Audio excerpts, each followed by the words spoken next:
दुनिया में बहुत राज्य रहे, बहुत योद्धा रहे, योद्धा आते रहे और जाते रहे, लेकिन ये दुनिया का नियम है, जो आया है वो जाता भी है। लेकिन दोस्तों, आज की मूवी गेम ऑफ थ्रोन्स और हाउस ऑफ द ड्रैगन के टक्कर की है, जहां हम फिर से एक बार पुराने ज़माने में जाने वाले हैं, जहां युद्ध तलवारों से लड़ा जाता है।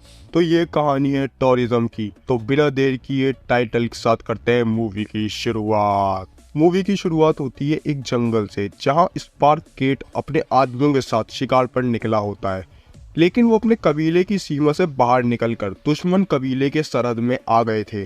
जिसके बाद उन्हें ये बात याद आती है और वो अपने कबीले की ओर वापस जाने लग जाते हैं, लेकिन तभी उन्हें घोड़ों के कदमों की आवाज़ आती है, इसलिए वो अपनी गति धीमी कर लेते हैं।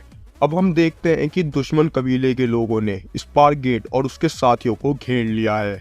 अब यहाँ सन्नाटा हो जाता है और दोनों दुश्मन एक दूसरे को देखने लग जाते हैं, और तभी दुश्मन कबीले के लोग स्पार्क गेट के ऊपर अटैक करते हैं, जिसके जवाब में स्पार्क गेट के आदमी भी उन पर अटैक कर देते हैं और उन्हें मारते हैं। अब वो छोटा सा युद्ध खत्म होता है और स्पार्क गेट जीत जाता है, लेकिन ये तो अभी सिर्फ शुरुआत थी, क्योंकि एंडिंग अभी बाकी है मेरे दोस्त, जो सच में बहुत बेहतरीन है। अब स्पार्क गेट का आदमी उसको एक खबर सुनाता है कि आपका बच्चा होने वाला है, जिसे सुनकर स्पार्क गेट खुश हो जाता है और अपनी बेगम के पास जाता है। दोस्तों, स्पार्क गेट को शुरू से ही एक लड़के की मांग थी, लेकिन नियति को कौन टाल सकता है, और उसको पता चल जाता है कि उसको एक बेटी हुई है और साथ में उसकी बेगम भी बच्चे को जन्म देते हुए खत्म हो गई। लेकिन स्पार्क गेट उस गम को बुलाकर अपनी बेटी को अपनाता है और उसको योद्धा बनाने की सोचता है। अब हमें 10 साल बाद का सीन दिखाया जाता है, जहां टॉरिज्म स्पार्क गेट की बेटी बड़ी हो गई थी और स्पार्क गेट उसको ट्रेन कर रहा था। उसको वो डेली ट्रेनिंग देता था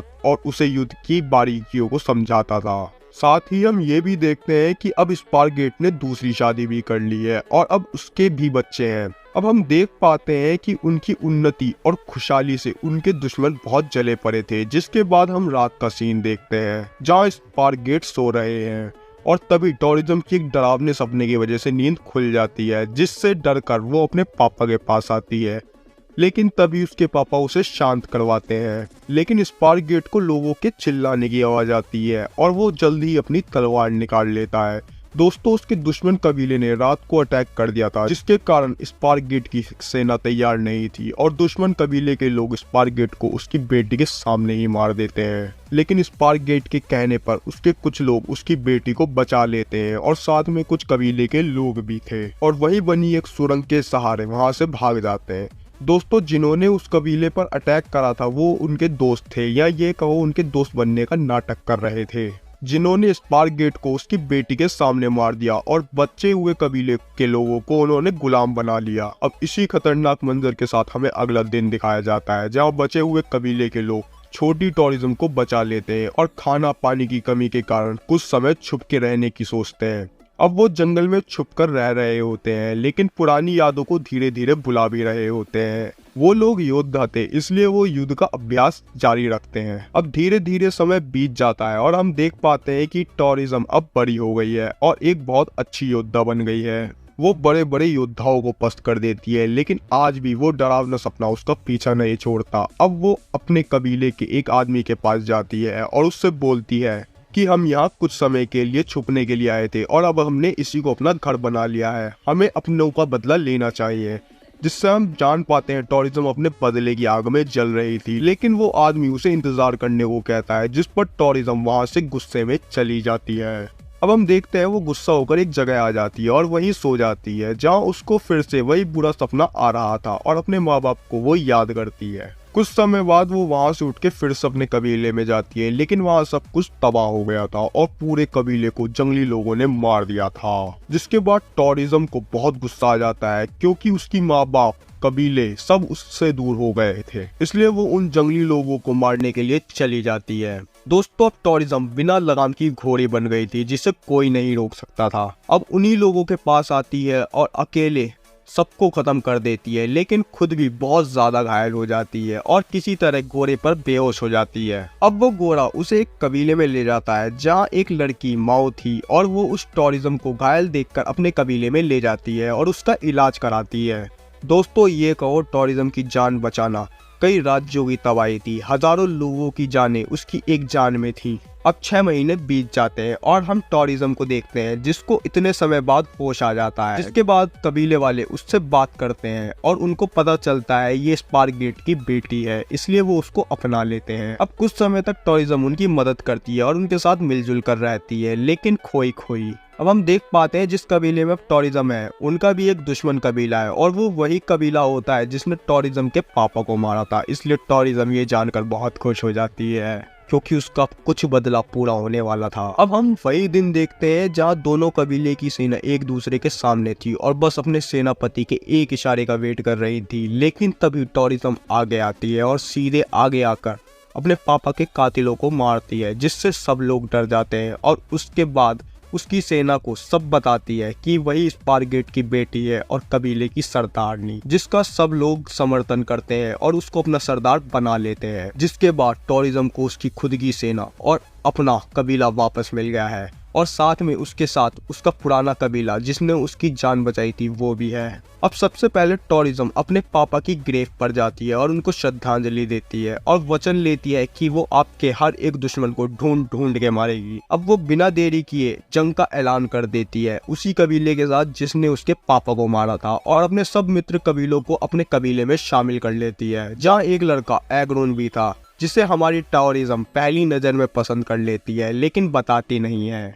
अब हमें सीधा वो दिन दिखाया जाता है जहां मौत का नंगा खेल होने वाला था, जहां पर धरती की प्यास इंसान बुझाएगा। टूरिज्म शुरू से ही अपने पापा से कला विद्या सीखती थी। जहां आज के लोग ये वीडियो देख रहे होते हैं और चैनल को सब्सक्राइब कर रहे होते हैं, तो टूरिज्म युद्ध रणनीति बनाती थी। इसलिए टूरिज्म ने रणनीति बनाई थी कि हम बल की जगह अकल का उपयोग करेंगे और सामने की जगह 3 जगहों से वार करेंगे। दोस्तों, टूरिज्म बहुत माहिर थी, जो अपने दुश्मनों को युद्ध से 3 दिन पहले सोने भी नहीं देती थी, क्योंकि वो रात को अपने कुछ सिपाही को भेजती थी और वहां आग लगा देती थी ताकि दुश्मन के सैनिक सो ना सकें। अब युद्ध शुरू होता है और दोनों सेना एक दूसरे के सामने भिड़ती हैं, लेकिन टूरिज्म की सेना डर के पीछे भाग जाती है और दुश्मन सैनिक उनका पीछा करते हैं। लेकिन तभी टूरिज्म के सैनिक सीधे से तीर मारते हैं और दुश्मन सैनिकों को मूर्ख बनाकर उन्हें मारते हैं, जिसके कारण दुश्मन सैनिकों को कुछ समझ नहीं आता और हार जाते हैं। जिसके बाद टूरिज्म का बदला पूरा हो जाता है और टूरिज्म एग्रोन से शादी कर लेती है। अब हम 20 साल बाद का समय दिखाया जाता है, जहां टूरिज्म बहुत खुश है और उसका एक बच्चा भी है जो योद्धा है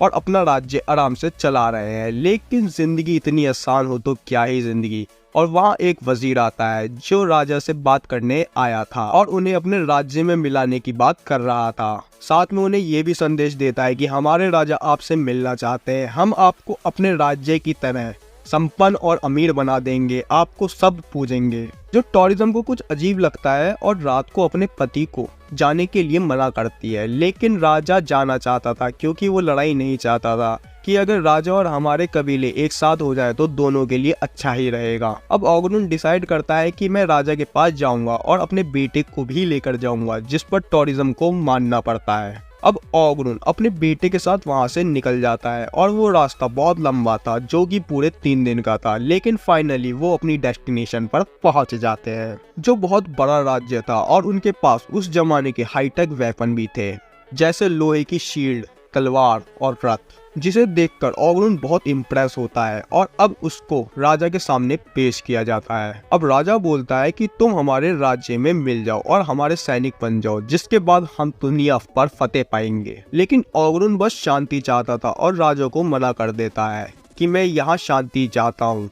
लेकिन राजा बुढ़ा था और बुढ़ापे में एंजॉयमेंट करना चाहता था, इसलिए वो बोलता है कि ठीक है और अपने वजीर को उनकी खातिरदारी करने के लिए कहता है। ओगरुन के जाने के बाद वजीर बोलता है कि इसकी एक खूबसूरत बीवी है और विधवा बनने के बाद हम उससे आपकी बीवी बना देंगे, जिससे आप उस कबीले के बादशाह बन जाओगे, जिस पर राजा को ये सुझाव बहुत पसंद आता है। अब हम देखते हैं ओगरुन और उसका कबीला शराब और शबाब के नशे में चूर था, लेकिन तभी वहाँ वजीर अपने लोगों को बुला लेता है और ओगरुन और उसके बच्चे और बाकी लोगों को मरवा देता है। जिसके बाद वजीर उनके शवों को लेकर टूरिज्म के पास जाता है और उनसे बोलता है कि इन्हें जंगली लोगों ने मार दिया, लेकिन टूरिज्म कुछ नहीं बोलती और अपनी रीति रिवाजों से उनका संस्कार करती है। वजीर बहुत बेशरम था। संस्कार के तुरंत बाद आता है और वहाँ टूरिज्म को राजा की बीवी बनने के लिए कहता है, जिसके बाद टूरिज्म उसे सीधा बाहर ले जाती है और उससे पूछती है कि उस हमले में तू कैसे बच गया। जिस पर वजीर बोलता है मेरे नसीब की वजह से, जिस पर टूरिज्म कहती है चलो तुम्हारा नसीब फिर से आजमाते हैं और सीधे उसे मार देती है और उसके बाकी लोगों को छोड़ देती है। अब सब लोग डर गए थे क्योंकि अब राजा की विशाल सेना उनके ऊपर हमला करेगी, लेकिन टूरिज्म उन्हें सब सच बताती है कि ये राजा चाहता है कि तुम सबको उसका गुलाम बना दे, जिस पर लोग टूरिज्म के साथ देते हैं। दोस्तों टूरिज्म की सब बहुत रिस्पेक्ट करते थे क्योंकि उसने कई बार साबित किया है अपने आप को। अब टूरिज्म अपने सब मित्र कबीलों को इकट्ठा करती है और राजा के खिलाफ उसका साथ देने के लिए बोलती है, लेकिन कुछ कबीले वाले बोलते हैं कि हमें क्या मिलेगा, जिस पर वो बोलती है क्योंकि इसके बाद तुम्हारा नंबर आएगा और जहां आज हम हैं कल तुम होगे, जिस पर सारे कबीले वाले उसके साथ हो जाते हैं। लेकिन राजा की सेना उनकी सेना से 3 गुना थी, लेकिन अपनी छोरी छोरों से कम है क्या। और टूरिज्म अपनी रणनीति बनाती है कि हम सैनिकों को युद्ध से पहले सही से सोने भी नहीं देंगे और 100 सैनिकों का लक्ष्य सीधे राजा होगा, जिन्हें आगे के सैनिक सपोर्ट करेंगे, साइड से तीरंदाज रहेंगे और आगे से सैनिक पीछे भागेंगे ताकि उन्हें कुछ समझ ना आवे। अब वो अपनी रणनीति के हिसाब से काम करते हैं जो बहुत कामगर थी और टूरिज्म और वो राजा आराम से पीछे बैठकर फाइट देख रहे थे। यहाँ मुझे कुछ समझ नहीं आया, फाइट किसकी, लड़ाई कौन कर रहा है, एक शरबत का गिलास और रख देते। अब हम यहाँ देखते हैं टूरिज्म के 100 सैनिक बहुत अच्छे से सीधे राजा की ओर बढ़ रहे थे और बाकी सैनिक उन्हें सपोर्ट कर रहे थे, जिसे राजा भी देख लेता है और उसके सैनिक उसे वहां से भागने को कहते हैं, लेकिन राजा वहां से नहीं जाता और सैनिकों की डिमांड करने लग जाता है। लेकिन टूरिज्म की रणनीति इतनी अच्छी थी कि वहां उसका सबसे बहादुर सैनिक पहुंच जाता है और राजा को मार देता है, जिसके बाद उसके बाकी सैनिक भी लड़ाई रोक देते हैं और टूरिज्म जीत जाती है। युद्ध जीतने के बाद टूरिज्म का बदला एक बार फिर पूरा हो गया था और हम यहाँ देखते हैं कि ये एक कहानी थी जो एक राइटर अपनी पुस्तक में लिख रहा था और हमें सुना रहा था, जैसे मैं आपको सुना रहा हूँ। अब मैंने तो अंकल की बुक को सब्सक्राइब कर दिया है, लेकिन क्या आपने मेरे चैनल को सब्सक्राइब किया? तो इसी दुआ के साथ करते हैं वीडियो को एंड। धन्यवाद।